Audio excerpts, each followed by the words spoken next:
Muli, isang mapagpalang gabi po sa inyo mga kapatid. Miyerkules na naman po ngayon, midweek service na naman po natin. Tunay po na napakabuti ng ating Panginoon. Minsan hindi niya tayo iniwan, hindi niya tayo pinabayaan. May mga pagsubok man tayong pinagdadaanan mga kapatid. Ang lagi ko po paalala sa inyo, magtiwala po tayo lagi sa ating Diyos dahil alam po natin, kontrolado ng Diyos ang lahat ng mga pangyayari sa buhay natin. Tandaan po natin, ni minsan ang Diyos hindi niya tayo iiwanan, hindi niya tayo pababayaan. Magtiwala tayo sa magagawa ng ating Diyos. Huwag tayong magtiwala sa magagawa natin. Tanging sa Diyos lamang po ang dapat tayo manalangin at magtiwala sa Kanya. Salamat sa ating Diyos. Tunay nga po na napakabuti niya. Siya yung Diyos na nag-iingat sa atin. Hallelujah. Nakaraan na ang bagyo, subalit nakakalungkot man, may mga kapatiran tayong nasa lanta. Pero tandaan po natin, bangon lamang po sa pananampalataya sa ating Diyos. Magtiwala po tayo. At ang bukas na darating, kapag ang Diyos ang ating kasama, siguradong laging may pag-asa yan, may kagalakan yan, may kapayapaan yan. Dahil hindi lang naman ikaw ang babangon sa sarili mong kakayanan. Kasama natin ang Diyos, ibabangon niya tayo. At gustong-gusto ng Panginoon lagi na lagi tayong bigyan ng bagong pag-asa. So mga kapatid, naway nasa maayos kang kalagayan sa mga oras na ito at patuloy ninyong nararanasan ang biyaya ng ating Panginoon hanggat taglay natin ang lakas hininga na galing sa Diyos. Lagi po tayong magpasalamat sa ating Panginoon. Mga kapatid, naway excited ka na muling makinig ng mabuting balita ng ating Panginoon at naniniwala ako mapapagpala na naman tayo ngayon dahil may mensaheng nais iparating sa atin ng Panginoon. Kung naalala ninyo mga kapatid, nung ako'y nag-share sa inyo nung nakaraang midweek service,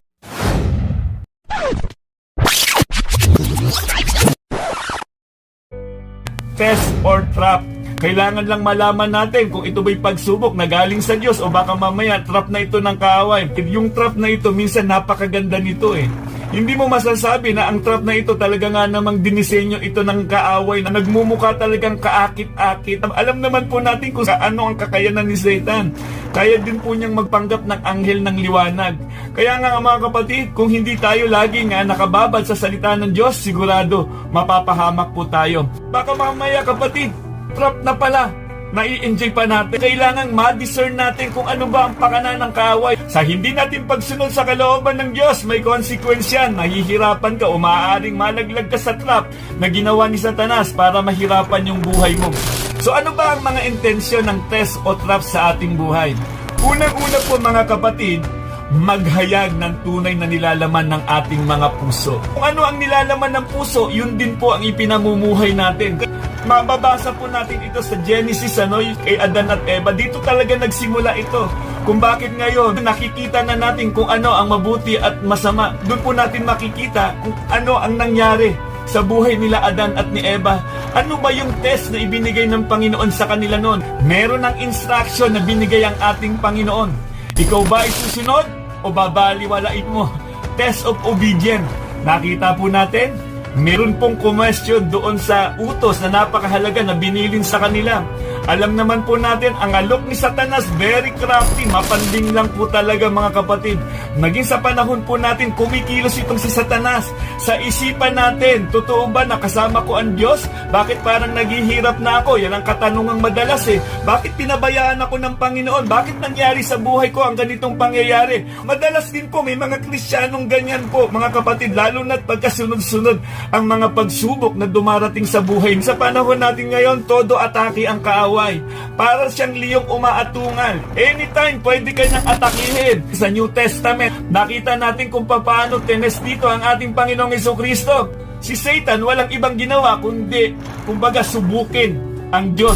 Alam po kung paano nilabanan ng ating Panginoong Jesucristo ang diablong ito sa pamamagitan ng salita ng Diyos. Kaya po nating palayasin ang Satanas na yan. May kapangyarihan din po tayo na para i-rebuke siya. Kung mapapansin natin ang ating Panginoong Jesucristo, kapag siya, meron siyang extra time, alam natin saan siya matatagpuan, umaakit siya ng bundok para manalangin. Meron siyang consistent na relasyon sa ating amang makapangyarihan sa lahat. Pangalawa po mga kapatid, magturo sa atin na tayo ay patuloy na umasa sa biyaya ng ating Diyos. Kung gusto nating pagpalain, kailangan ang pagsunod sa ating Diyos. Kasi kung hindi ka susunod, malamang curse to. Di ba? Maaaring trap ito. Napakahalagang utos na dapat sinunod sana ni Haring Saul. Ang ganda sana ng layunin Nung napili si Haring Saul, sa generation niya na sana ang susunod na mga hari. Blessing sana nung siya'y naging hari. Dahil nga sa hindi niya pagsunod, nalaglag siya sa trap ni Satanas. Nakita natin kung ano ang naging bunga ng kanyang di pagsunod. Nawala ang banal na espiritu sa kanya, iniwan na siya. Alam niyo po ba, kapag tayo napupromote sa isang kalagayan, kailangan lagi natin isipin na mayroong test at trap. Nagtatapat ba tayo sa ating Diyos? Alam naman po natin ang sistema sa mundong ating kinalalagyan. Wala namang nakakakita. Pwede kong kunin ito. Ang takbo ng sanlibutan ngayon, grabe talaga kung wala ang espiritu ng Diyos. Sigurado sa mga Kristiyano mapapahama. Salamat na lamang dinadala tayo ng banal na espiritu na mamuhay tayo ng may kabanalan, na mayroong banal na takot sa ating Diyos. Kung bakit ka humahakbang sa pananampalataya, alam mo, ito ang kalooban ng Diyos. Kalooban ba na ako'y umati ng Kingsmen Fellowship? Kalooban ba ng Diyos na pupunta ako, sasamba ako every Sunday? Kalooban ng Diyos yan. Huwag mo nang hayaang tanungin pa o maglagay pa ng question mark si Satan dyan sa isipan mo, kapatid. Pangatlo, magsulong ng layunin ng Diyos sa ating buhay upang magbigay karangalan sa Kanya. Ambassador tayo ni Kristo. Kaya nga pag ini-small mo sarili mo, naku, wag mong i-entertain yan. Patibong ng kaawayan, trap ng kaawayan. Hindi mo lang alam yung identity mo kung sino ka. Si Kristo na ang kasama mo sa buhay natin. Kaya nga, lakasan mo ang loob mo, wag kang matakot. Sulong tayo sa paglilingkod sa ating Diyos. Sa tunay na mga Kristiyano, sigurado mayroon tayong tapang. Dahil ang banal na espiritu ng Diyos nasa atin na. Kung minsan na-assign tayo para manalangin, o kaya sa ating Sunday service, kapag na-assign ka para manalangin, sulong ka agad dyan dahil may tapang ang mga tunay na Kristiyano. Kapag nagkaroon ka ng takot, teka lang, baka trap ng kaawayan. Ayoko, di ko kaya, wala akong lakas ng loob. Kristiyano ka. Alam mo pa, kapag tumayo ka doon, hindi naman ikaw lang. Kasama mo ang banal na espiritu ng Diyos. Ang bawat panalangin mo doon, kalooban ng Diyos yan. Kaya huwag kang mahihiya, kapatid. Hindi yan ikaw. Dahil alam namin, ang bawat pinagdadaanan ng mga Kristiyano, lakas ng banal na espiritu kung bakit nakakatayo sa pulpito. Kung mababasa natin ang kwento ng mga apostoles, handa silang mamatay para mahayag ang mabuting balita. Si Apostol Peter nalaglag po sa trap. Yung tapang niya, ibang tapang po yun. Yung tapang na hindi kinalulugdan ng Diyos. Alam din po natin, si Peter, lagi siyang mayroong mga mapangahas na pananalita. Wala daw pwedeng gumalaw kay Kristo. Dadaan muna daw sa Kanya. Alam naman natin, nung marinig ito, nirebuke nga siya ng Panginoon dahil hindi yun talaga ang plano. At alam naman po natin, 3 beses niyang dininay ang ating Panginoong Hesukristo. Sa madaling salita, nalaglag po sa trap si Apostol Peter. At sa biyaya ng Panginoong Diyos, alam naman natin, hindi Kanya iiwanan, hindi Kanya pababayaan. Yung pangako ng Diyos, muli siyang ibinalik. Nung binalikan siya, kung mapapansin natin, talaga nga naman yung tanong ng Panginoong Hesukristo sa Kanya, Peter, totoo ba talagang iniibig mo ko? 3 beses siyang tinanong ng ating Panginoong Hesukristo. Kung babasahin nga natin ito, makaka-relate tayo sa ating kinalalagyan. Kasi tayo, paulit-ulit tayong nagkakasala, pero sinasabi natin, mahal natin si Kristo. Alam ng Diyos ang kahinaan ng bawat isa sa atin, kaya huwag kang lalayo. Kahit pakiramdam mo, nanalubog ka na sa kumunoy o trap man yan. Lumapit lamang po tayo sa ating Panginoong Hesukristo. Yung kamay ng Diyos, aabutin Kanya muli at gusto niyang bigyan ka lagi ng bagong simula. At yung bigat na nangyari, hirap na nangyari sa buhay mo, magiging patotoo mo yan at magiging lakas mo yan para manindigan na sa katotohanan. Tunay nga pong napagpala tayo sa mensahe ng ating Panginoon. At ngayong gabing ito, mga kapatid, ang nais kong i-share sa inyo, pagtibayin ng isang matatag at masayang bahay-sambahan. Karang midweek service, at test ba ito o trap? Ngayon naman po, spirit o flesh. Sa tunay na mga Kristiyano, mayroon talagang laban ng espiritual. Kapag makalaman ka, mahihirapan talaga tayo na humakbang sa ating pananampalataya. Kailangan malaman natin yung bawat atake ng kaaway sa panahon na ating kinalalagyan. Bakit may mga simbahan na para bang na-divide na, nasira na? Kasi nga, ang atake ng kaaway naririto na sa iglesia. Umaatake siya unti-unti, dahan-dahan niyang inaatake ang bawat Kristiyano. Kaya ang mensaheng ito, napakahalaga mga kapatid, naway matukoy natin sa gabing ito yung atake ng kaaway. Masarap po kung naroon tayo sa ating local church, nararamdaman natin lagi ang pag-ibig ng ating Panginoong Jesucristo. Dapat pag-iibigan ang nakikita sa ating local church at tatandaan natin, ito po'y paalala ni Apostol Pablo para pukawin ang mga Kristiyano na naroon sa Efeso. Paalala po ito sa isang iglesia na dapat ay nagkakaisa, hindi po dapat nag-uunahan o para bang nagkakarerahan. Sige po mga kapatid, basahin po natin ang ating scripture reading at dito pa lamang po mapapagpala na tayo sa mensahe ng ating Panginoon. Ephesians chapter 4 verse 11 to 14. Binigyan niya ang ilan ng kaloob upang maging mga apostol. Ang iba na may mga propeta, ang iba'y ibangilista at ang iba'y pastor at guro. Ginawa niya ito upang ihanda sa paglilingkod ang lahat ng mga banal para sa ikatitibay ng katawan ni Kristo, ang iglesia. Hanggang makamtan natin ang iisang pananampalataya at pagkilala sa anak ng Diyos at maging ganap ang ating pagkatao ayon sa pagiging ganap ni Kristo. Hallelujah! Nang sa gayon, hindi na tayo magiging tulad sa mga batang madaling matangay ng sari-saring aral. Hindi na tayo maililigaw ng mga taong ang hangad ay dalhin tayo sa kamalian sa pamamagitan ng kanilang katusuhan at panlilinlang. Hanggang makamtan natin ang iisang pananampalataya at pagkilala sa anak ng Diyos at maging ganap ang ating pagkatao ayon sa pagiging ganap ni Kristo. Sa pamamagitan niya, ang mga bahaging pinag-ugnay-ugnay ng kasukasuan ay magiging isang katawan. At kung maayos na gumaganap ang tungkulin ang bawat bahagi, ang buong katawan ay lalaki at lalakas sa pamamagitan ng pag-ibig. Hallelujah! Sige po mga kapatid, tayo po'y manalangin at humingi po tayo ng gabay sa banal na Espiritu upang mapagpala po tayo. Dakilang Diyos, maraming salamat po muli sa mga salita po na aming nabasa, Panginoon. Narinig na naman po namin, Panginoon, ang panawagan mo, Ama. Dalangin po namin, Lord, na maitanim ito sa aming mga puso, Panginoon, at magdulot ng paglago ng aming pananampalataya. Maging lakas nawan namin lagi, Ama, ang iyong mga salita sa inihahayag niyo po sa amin sa gabing ito. Dalangin ko po, Ama, na patuloy niyo pong gamitin ang aking buhay na maging daluyan ng inyong pagpapala at kayo po lagi, Panginoon, ang makita, Panginoon, sa mensaheng ito, Ama. Salamat po, dakilang Diyos, sa isang napakalaking pribilehiyo na ako po'y maging daluyan ng inyong mensahe. Dalangin ko po, Ama, ang laging pagkilos ng banal na Espiritu mo, Panginoon, upang maituon namin ang aming pananampalataya sa inyo, Ama. Maraming salamat po, dakilang Diyos. Patuloy po kayong maghari sa aming gawain sa gabing ito. Salamat po sa pangalan ng aming Panginoong Yesus. Amen. Hallelujah. Mga kapatid, ito po'y sulat ni Apostol Pablo para pukawin ang mga mananampalataya na naroon sa Efeso. Gusto niyang ipaalala yung kahalagahan ng gawain o ng simbahan. Hindi dapat ito para bang nag-asasapawan. Maganda makita natin sa isang iglesia na matatag at healthy, masaya ang iglesia kung saan ang banal na Espiritu ng Diyos ang kumikilos sa bawat mananampalataya. Balikan lamang po natin ang verse 11 na sinabi ni Apostol Pablo, at binigyan niya ang ilan ng kaloob upang maging mga apostol, ang iba na may mga propeta, ang iba'y ebanghelista at ang iba'y pastor at guro. Ang layunin nito upang hindi tayo maligaw, mga kapatid. Kaya nga mga kapatid, mahalaga din pong kilalanin natin ang mga itinilaga ng Diyos sa ating iglesia. Bigyan po natin sila ng mataas na respeto at paggalang. Hallelujah. Verse 12, ano daw layunin nito? Ginawa niya ito upang ihanda sa paglilingkod ang lahat ng mga banal para sa ikatitibay ng katawan ni Kristo, ang iglesia. Hallelujah.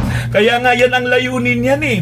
Kaya nga mga kapatid, kaya nga tayo every Sunday sumasamba tayo sa ating Diyos, sa ating mga gawain, sa ating local church. Inilagay yan ng Diyos para mapatatag ang ating pananampalataya. Ang sabi pa dito sa verse 13, hanggang makamtan natin ang isang pananampalataya at pagkilala sa anak ng Diyos at maging ganap ang ating pagkatao ayon sa pagiging ganap ni Kristo. Yung ating pakikinig ng salita ng Diyos, yan ang nagpapatibay ng ating pananampalataya. Tuloy po natin mga kapatid sa verse 14, nang sa gayon hindi na tayo magiging tulad sa mga batang madaling matangay ng sari-saring aral. Hindi na tayo maililigaw ng mga taong ang hangad ay dalhin tayo sa kamalian sa pamamagitan ng kanilang katusuhan at panlilinlang. Mahalaga na meron tayong pastor sa ating local church, sa ating iglesia. Siya po ang mangangalaga sa atin. Siya po yung laging handang magpuyat para tayo pakainin ng salita ng Diyos. Inilagay ang mga pastor o lingkod ng Diyos para gabayan tayo sa tamang turo, hindi para tayo maligaw o magkanya-kanya. Imagine na lamang po natin ang mga tupang walang pastor. Nandyan yung mga mababangis na hayop na pwede silang agawin. Sa verse 15 po, hanggang makamtan natin ang iisang pananampalataya at pagkakilala sa anak ng Diyos at maging ganap ang ating pagkatao ayon sa pagiging ganap ni Kristo. Yan po ang layunin ng mga inilagay ng ating Panginoong Hesukristo. Naglagay siya para tayo pangunahan sa gawain ng ating Diyos. Verse 16, sa pamamagitan niya, ang mga bahaging pinag-ugnay-ugnay ng kasukasuan ay magiging isang katawan, at kung maayos na gumaganap ng tungkulin ang bawat bahagi, ang buong katawan ay lalaki at lalakas sa pamamagitan ng pag-ibig. Hallelujah! Ang dulo talaga nito mga kapatid, yung pag-ibig. Kaya nga pag nakitang nagmamahalan yan, alam na nila Kristiyano talaga yan. Iglesia ngayon, inaatake ng kaaway. Makikita po natin talagang may labanan sa laman at sa espiritu. Meron akong napanood nun, yung mga exorcism. Alam natin, kailangan matukoy kung ano yung atake ng espiritu ng demonyo na para bang umaalipin sa isang tao. Sa isang iglesia, hanggat hindi natin nakikita ang kilos ng espiritu ng kaaway, siguradong magpabalik-balik lang tayo. Hindi tayo para bang makakaramdam ng paglago ng ating pananampalataya.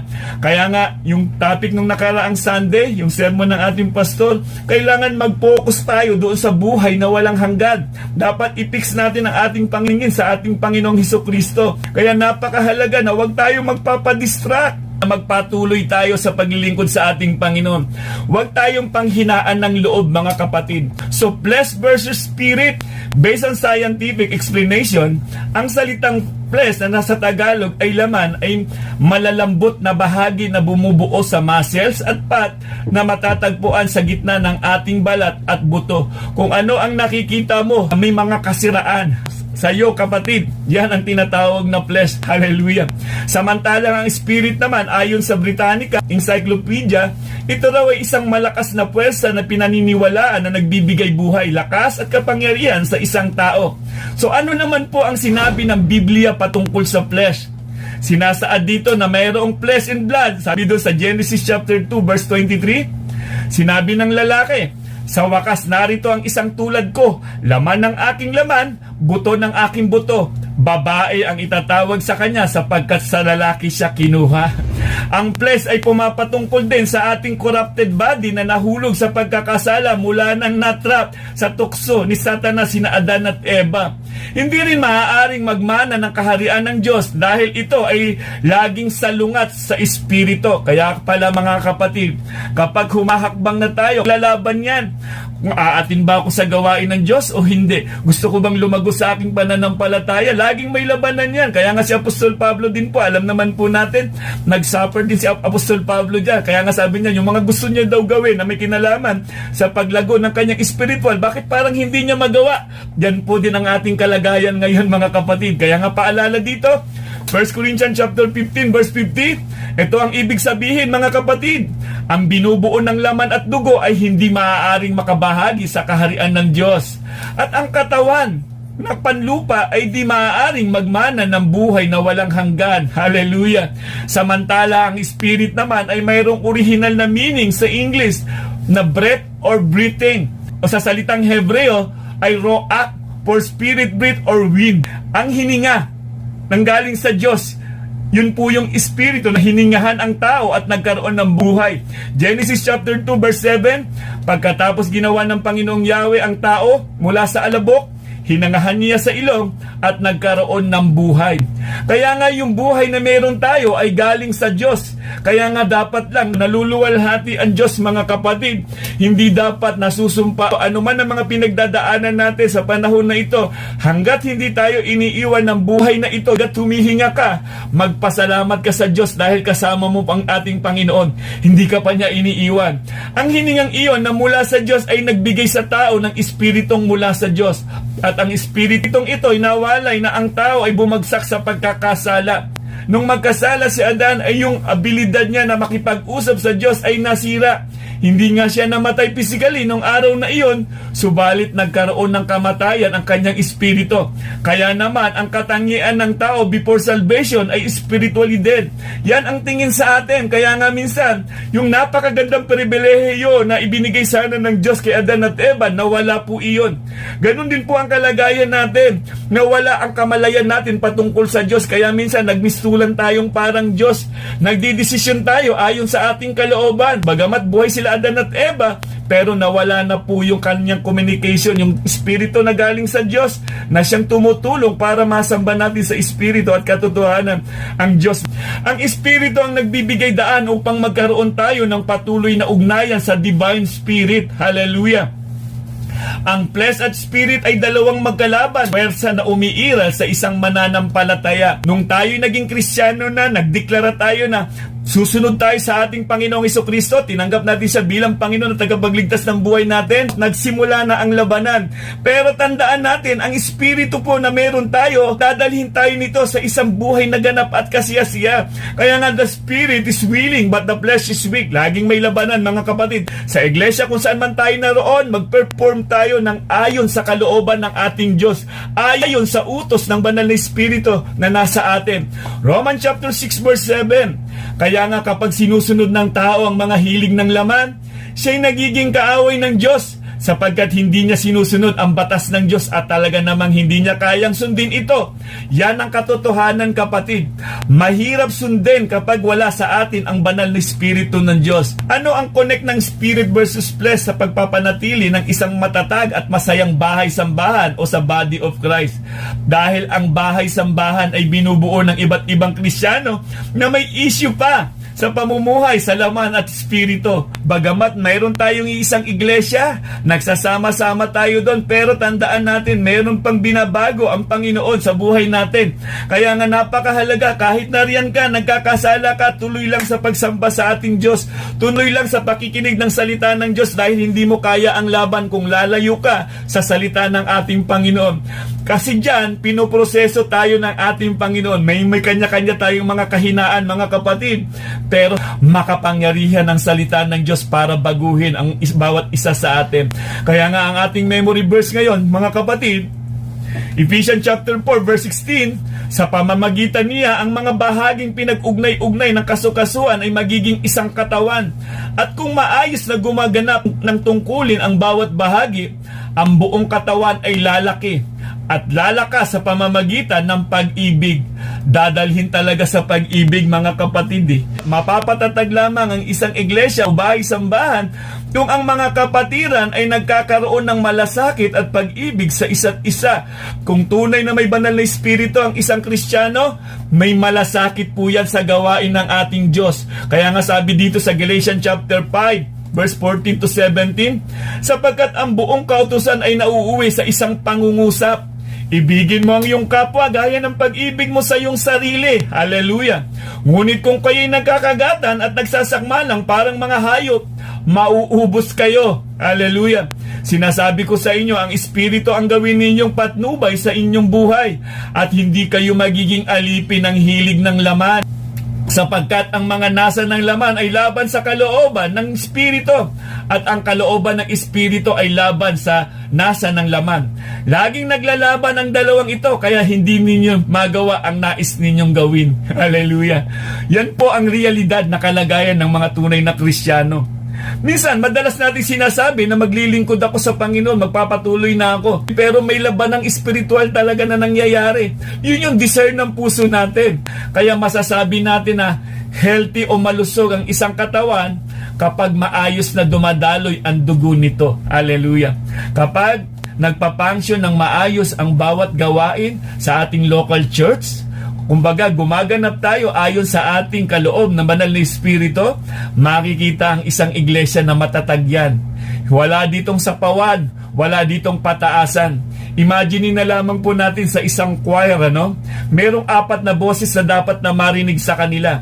Kung nagpapalakasan ang bawat isa sa kanila, siguradong hindi tayo makaririnig ng magandang tinig. Sigurado ang sakit sa tenga niyan.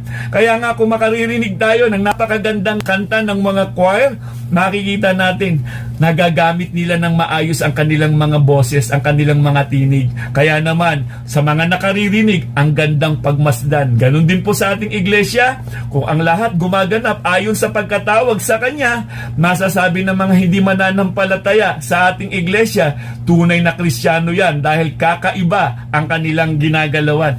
Tunay na kakaiba dahil ang kanilang pag-iibigan ay talaga nga namang nakakaapekto sa mga hindi mananampalataya. So mga kapatid, gayon din sa body of Christ.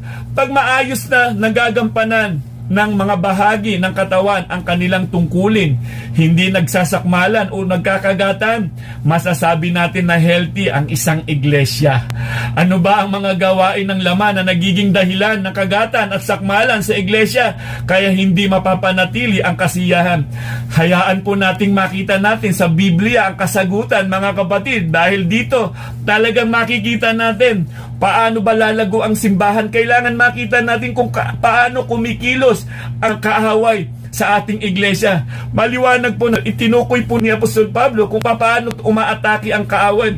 Galatians chapter 5 verse 19 to 21, hindi makakaila ang mga hilig ng laman, pakikiapid, kahalayan at kalaswaan, pagsamba sa Diyos-Diyosan, pangkukulam, pagkapuot sa isa't isa, pag-aaway-away, pagsiselos, pagkakagalit, kasakiman, pagkakampi-kampi at pagkakabahabahagi. Mahirap makita sa iglesia yan.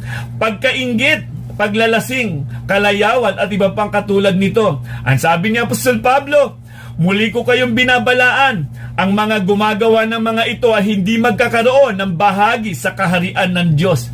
Maliwanag po, mga kapatid. Ito ang mga kadalasang ginagamit na trap ng kaaway para magkaroon ng kaguluhan at pagkakabahabahagi sa iglesia. So, mga kapatid, kailangang makita natin ito. Kailangan ma-discern natin kung ano ba yung atake ng kaaway sa buhay natin. Pwede natin itong palayasin. Pwede natin itong labanan sa pamamagitan ng ating Panginoong Jesucristo. Labanan ninyo ang dyablo at lalayuan kayo nito kung tayo po ay nagpapasakop sa kalooban ng ating Diyos na makapangyarihan. So ano naman ang mga bunga ng Espiritu na dapat makita sa mga bumubuo ng katawan ni Kristo? Maliwanag din po dito, Galatians chapter 5 verse 22 to 23, subalit ang bunga ng Espiritu, mga kapatid, tandaan po natin, pag-ibig ang una. Ang Diyos po ang unang nagmahal sa atin. Pag-ibig, kagalakan, kapayapaan, katyagaan, kabaitan, kabutihan, katapatan, kahinahunan at pagpipigil sa sarili. Walang batas laban sa mga ito. Kapag nasa atin ang banal na Espiritu ng Diyos, sigurado, kapatid, hindi na tayo nasasaklawan ng batas pa. Dahil alam natin, pinoproseso tayo ng ating Diyos na makapangyarihan sa lahat. Kaya nga sabi ni George Whitefield, take care of your life and the Lord will take care of your death. Hallelujah. Kaya nga ang yung buhay na meron tayo ngayon, mga kapatid, kailangan ito nakapokus sa ating Panginoong Jesucristo. Kailangan ingatan natin ito na nakaangkla sa kalooban ng ating Diyos. Dahil sigurado tayo, maging sa ating kamatayan, iingatan tayo ng ating Diyos. Mga kapatid, kung may mga sirang bakod man sa buhay natin na padalas-dalas na umiikot yan ang kaaway, pwede natin itong sarhan. Pwede nating ayusin at magkaroon tayo ng bagong simula. Maging masipag tayo sa bawat gawain ng ating Diyos dahil alam naman po natin, hindi po mawawalan ng saysay yan, kapatid. Kailangan po nating ipaglaban ng puspusa ng pananampalataya na meron tayo. Hallelujah! Ang mabuhay sa mundong ito, isang pribilehiyo para mapaglingkuran at maluwalhati ang Diyos na makapangyarihan sa lahat. Although alam na po natin na pasama ang mundong ito, pero ang mga tunay na Kristiyano, hindi makikiayon sa takbo ng sanlibutan ito. So mga kapatid, paano natin mapapanatiling matatag at masaya ang bahay-sambahan? Hallelujah! Panawagan po sa ating mga local church. Hallelujah!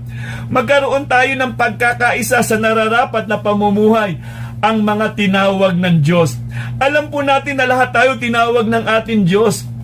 Kailangan magkaroon tayo ng pagkakaisa para po sa gawain ng ating Diyos. Masama po tayo sa paglago ng ating pananampalataya. Huwag tayong magkakaroon ng unity para sirain ang gawain ng ating Diyos. Kaya nga ito yung sulat ni Apostol Pablo sa Ephesians chapter 4 verse 1 to 3. Kaya ako na isang bilanggo dahil sa Panginoon ay nakikiusap sa inyo na mamuhay kayong gaya ng nararapat at sa mga tinawag ng Diyos. Hallelujah.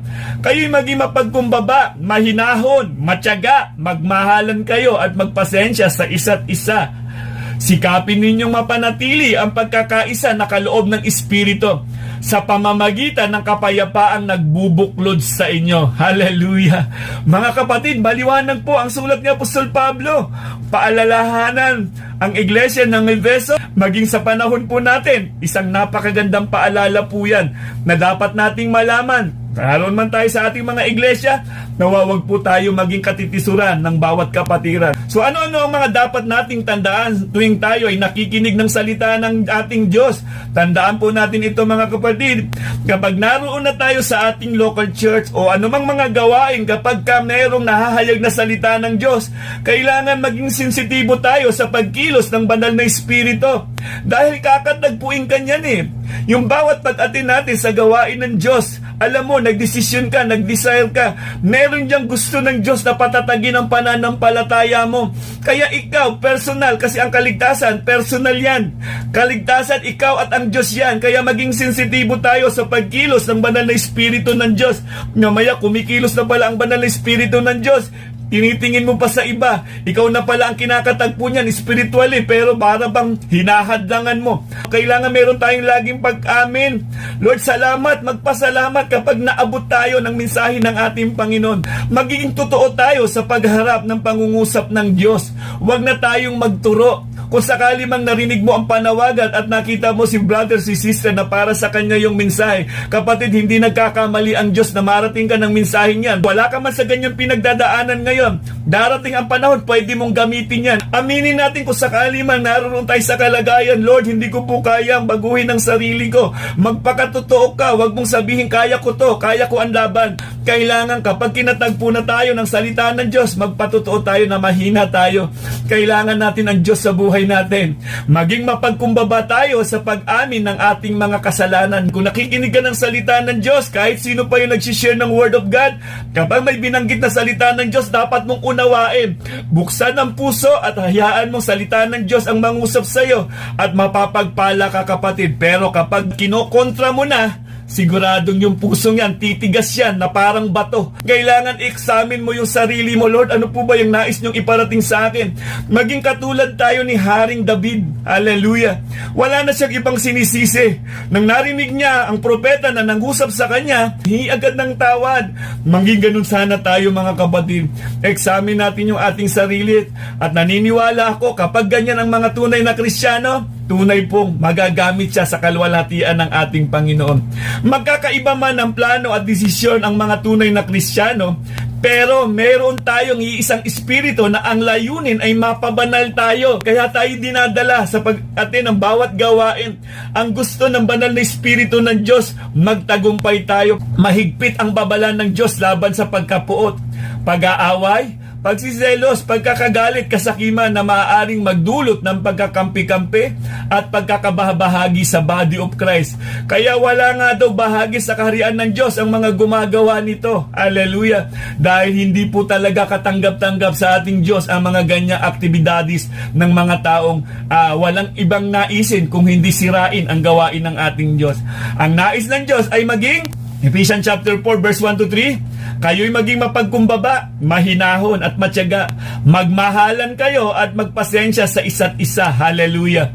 Kaya naman kung tayo ay namumuhay ayon sa Espiritu, mayroong pagkakaisa sa gawain ng Diyos. Hallelujah. Masarap makasama yung may tunay na banal na Espiritu ng Diyos.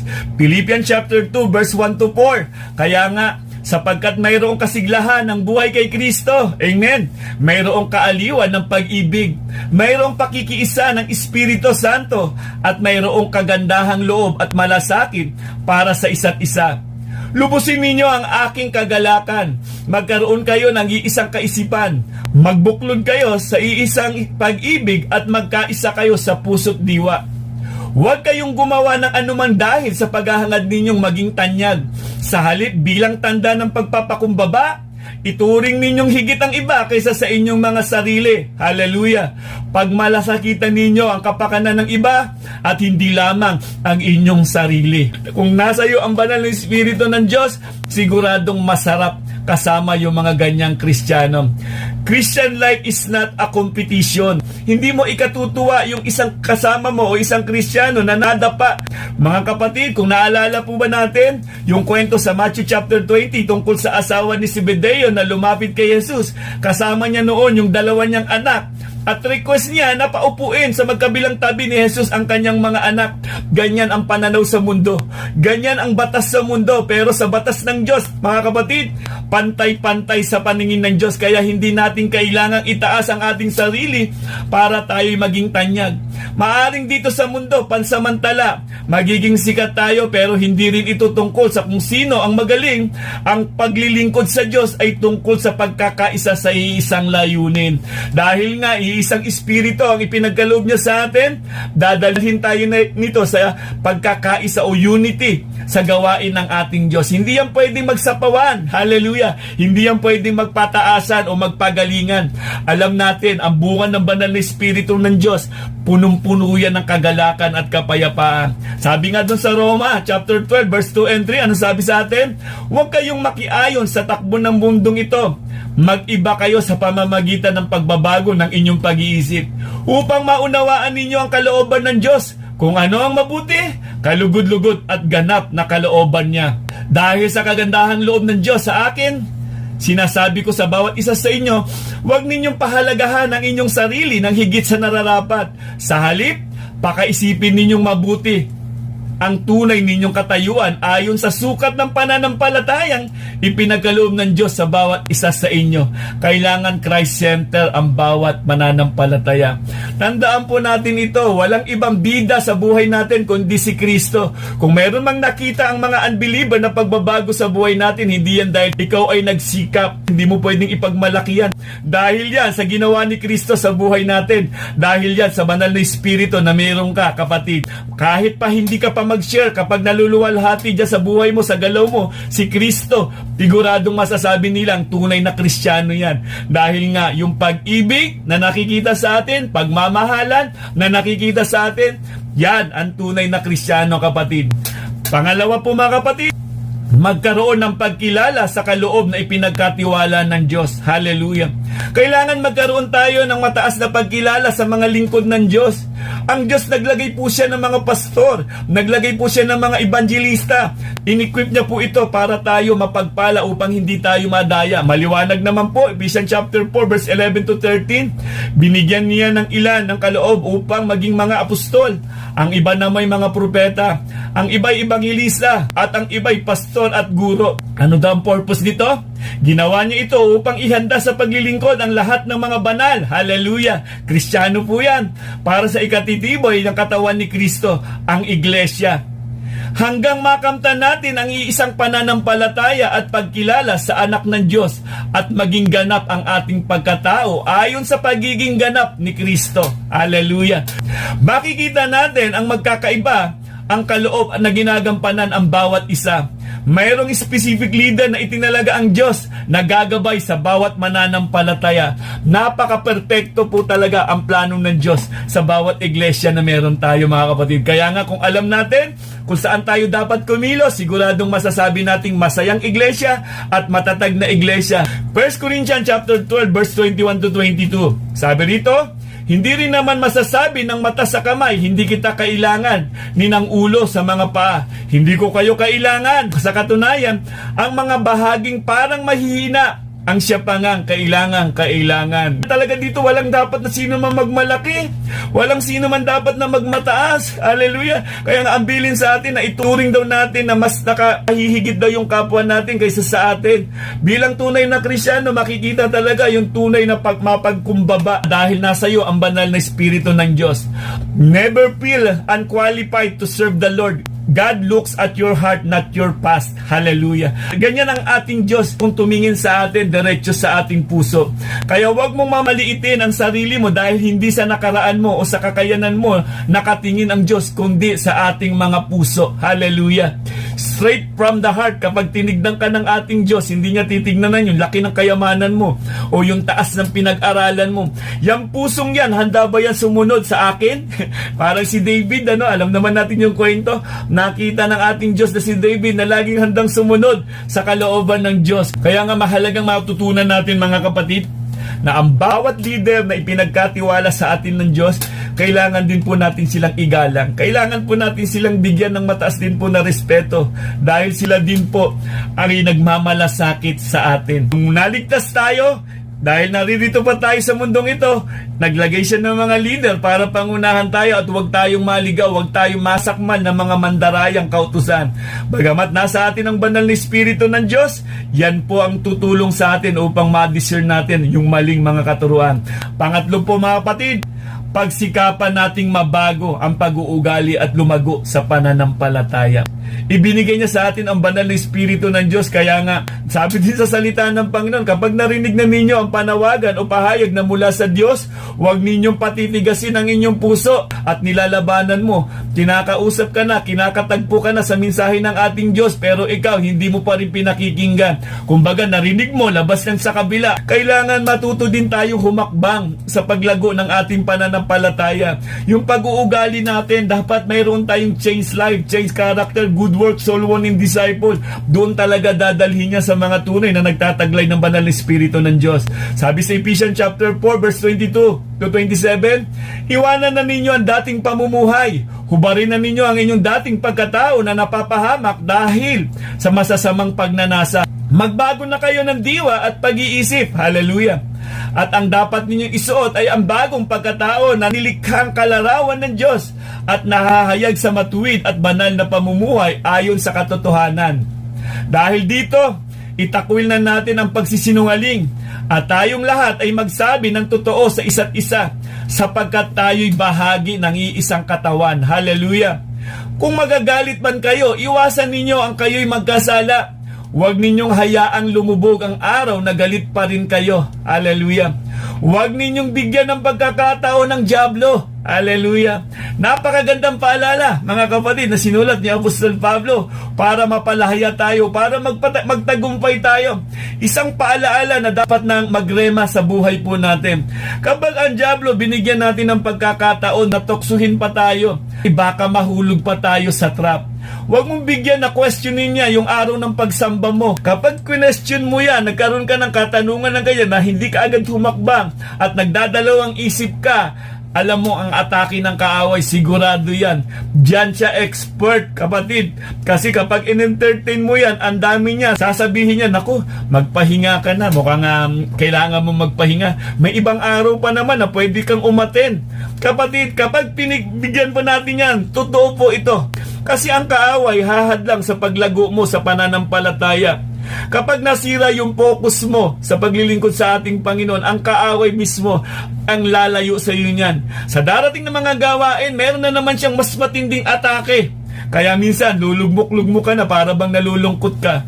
Pero salamat sa mga kapatiran na nananalangin sa iyo, kapatid. Sa atin, kapatid, maraming mga kapatiran ang nananalangin sa atin.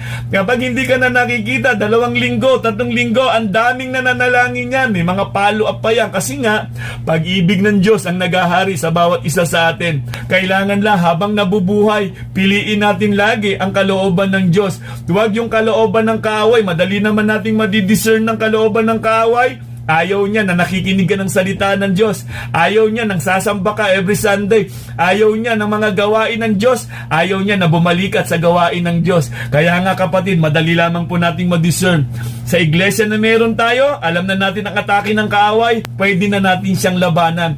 Humakbang sa pananampalataya. Kung sinasabi natin Kristiyano tayo, sikapin natin na unti-unting magbago, unti-unting lumago sa pananampalataya. Yan ang nais ng ating Panginoong Jesucristo. At yan din ang nais ni Apostol Pablo. Kaya siya sumulat sa Ephesian Church dahil gusto niyang makita na kayo ay pinapatnubayan na ng banal na Espiritu ng Diyos. Kailangan magkaroon kayo ng mababang kalooban. Magmalasakit kayo sa bawat isa. Hallelujah! Upang kayo mismo ay lumago sa pananampalataya. Mararanasan lamang po natin yung kasiyahan at matatag na simbahan kung ang bawat isa sa atin ay magpapangsyon ayon sa pagtawag sa iyo ng banal na Espiritu ng Diyos. Kung saan ka inilagay, galingan mo na, mag-perform ka na, huwag kang tatamad-tamad. So mga kapatid, naway magkaisa po tayo sa Espiritong galing sa ating Panginoon. The Spirit is willing, tandaan po natin yan, yung gustong-gusto ng Diyos na maglingkod tayo sa Diyos na makapangyarihan at maluwalhati ang Diyos sa buhay natin. Sa aking pagtatapos po mga kapatid, isang napakagandang paalala po nito. 1 John chapter 3 verse 8 to 9. Ang sabi dito sa verse 8, ang nagpapatuloy sa pagkakasala ay kampo ng dyablo, sapagkat sa simula pa ay gumagawa na ng kasalanan ang dyablo. Kaya't naparito ang anak ng Diyos upang wasakin ang mga gawa ng dyablo. Hallelujah! Ang tinanggap ng Diyos bilang anak niya ay hindi nagpapatuloy sa pagkakasala, sapagkat nananatili sa kanya ang buhay na galing sa Diyos. At dahil ang Diyos ang ama niya, hindi siya maaaring magpatuloy sa pagkakasala. Hallelujah! Dahil nasa atin ang banal na Espiritu ng Diyos, hindi magpapatuloy sa paggawa ng kasalanan. Minsan, bumabagsak tayo sa kasalanan. Minsan, pero nakukonvict tayo dahil nandyan ang banal na Espiritu ng Diyos na tumutulong sa atin. Kaya sa ating iglesia, mga kapatid, kung sakali man naroon tayo sa para bang alam natin na para bang wala ng pag-asa, hakbang lamang po sa pananampalataya. Darating ang panahon, salita ng Diyos ang magpapalakas sa iyo. Yung mga bagay na hindi mo kayang gawin, magagawa mo na yun, makakapagdesisyon ka na ng tama. Dahil salita ng Diyos ang tumulong sa iyo. Hindi yan yung lakas mo, kapatid. Bawat patutuon na meron tayo, galing sa Diyos na makapangyarihan sa lahat. Kaya nga, huwag kang mag-alala, huwag kang matakot, huwag kang mangamba. Diyos ang kasama mo hanggat humihinga ka, meron kang lakas, maglingkod sa Diyos na makapangyarihan. Isang napakalaking pribilehiyo na mabuhay tayo sa mundong ito. Ang nais ng Diyos, mapaglingkuran natin siya. Mga kapatid, naway napagpala po tayo sa isang mensahe ng ating Panginoong Diyos. Panawagan po sa ating iglesia. Nawa sa ating iglesia, magkaroon tayo ng matibay na pananampalataya. Mag-function tayo ayon sa pagkatawag sa atin. Huwag kang panghinaan ng loob, kapatid. Magpatuloy po tayo, mga kapatid. Alam natin, ang Diyos ang ating kasama. Siya ang nagligtas tayo. Hanggang sa huli ng buhay natin, ang Diyos ang kasama natin.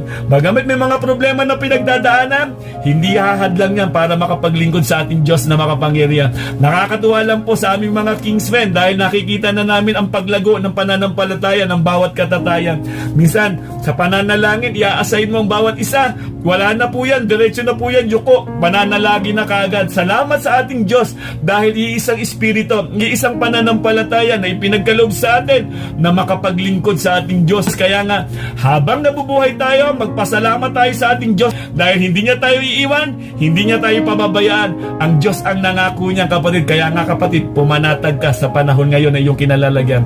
Sumainyo nawa ang kapayapaan, kagalakan at pag-asa at patuloy nating ipahayag sa pangalan ng ating Panginoong Hesukristo may kagalakan, sa pangalan ng ating Panginoong Hesukristo may kagalingan at may kaligtasan. God bless and God first. Hallelujah.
tasted and seen of the sweetest of loves, where my heart becomes free and my shame is undone.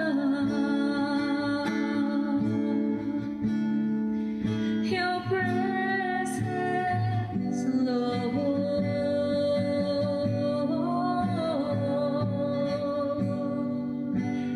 Holy Spirit, you are welcome.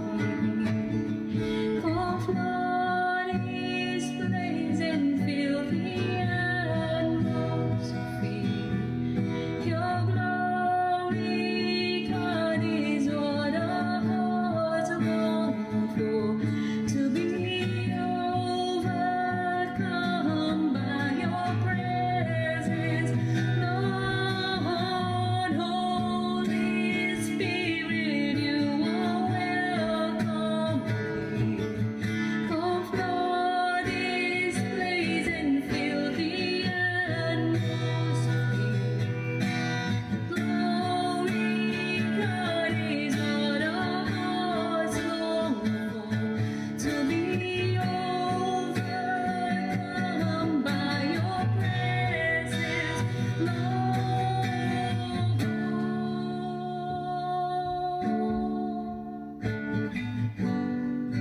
Your presence, Lord.